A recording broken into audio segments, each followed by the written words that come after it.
Hello everybody, I'm here today with Kim Husband. She's a senior instructor at Twin Cities Tai Chi. I just finished a beginner class, which was amazing. I learned a lot. One of the things you said to me, Kim, during class was about gravity, about working in harmony with it. And so I would love for you to explain a little bit about that for other beginners who might be interested in trying a Tai Chi class for the first time. Sure. Tai Chi helps us be in harmony with gravity instead of working against gravity. And that means that the movements are meant to be smooth and easy, natural postures and positions with rounded arms and slightly bent knees. And then we let the postures flow together from one to the next without fully stopping. And that means that we don't have to stop and then fight against gravity to start again. We work very hard well, I shouldn't say we work hard, we work easy in Tai Chi, but we focus on doing things like keeping shoulders down and relaxed, keeping elbows down below the shoulders, and tucking our hips under just a little bit so that the lower back can stay relaxed. That lets the spine stay vertical and keeps us from bending forward or to the side, which would also be fighting with gravity. So should a beginner, if someone never taken Tai Chi before, what should they expect if they go to a first class? A first class often includes a brief physical warm-up, just to loosen the joints, loosen the muscles, let you make a mental transition from whatever you might have been doing before into Tai Chi class mode, into relaxation mode. And it might also include a meditation or Qigong component. Qigong is breath work, synchronizing movement and breath together. And so after that, here at Twin Cities Tai Chi, the next thing then will be the lesson on focusing on a particular aspect. Maybe it's foot position or stances, maybe it's how much to turn the waist to one side, or maybe it's how high to lift the hands.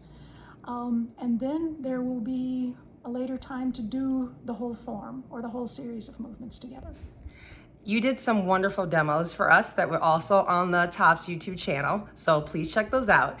What would you say as far as getting used to that fluidity of movement, right? I feel like that's one of the things that makes Tai Chi a little bit different maybe than other forms of exercise folks might be used to.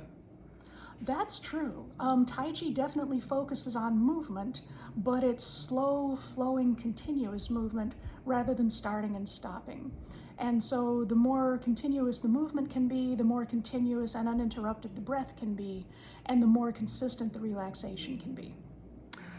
One last thing, Kim, can you show us with your hands, like as far as in warm-up, we did this cool thing with our hands to kind of get the chi flowing, right? And so can you demo that real quick for us? Sure. What we do is we rub the hands together briskly, and we feel some friction, some warmth together in the hands. Then we press them together to notice the warmth and the vibration. Then we let the hands separate slightly as if we're holding a small ball. And we think of that ball containing our chi, our inner energy. We feel the energy, the vibration in between. And then we can focus on moving the ball from side to side, up and down, tilting it one way or another. And that helps us connect the mind and body and direct the chi and the energy. One of the things I really appreciate about today's class is I felt like a lot of the movements were very functional in terms of daily living. Would you agree with that? Absolutely true. Yeah, Tai Chi movements are designed to move in harmony with the way the body is meant to move. You know, turning only as far as it's comfortable to turn, or sinking or rising only as much as it's comfortable. And to shift weight off of one foot before you pick that foot up and step to a new direction. It's very thoughtful, it's very careful, and when those movements become internalized, then you can apply those principles to everyday life, whether it's getting a load out of the trunk of the car, or moving things in the yard, or even adjusting your own posture a little more as you sit at your desk. Any final tips for any beginners? Try it. I love it. That's a great tip. Thank you again so much, Kim. You're very welcome. My pleasure.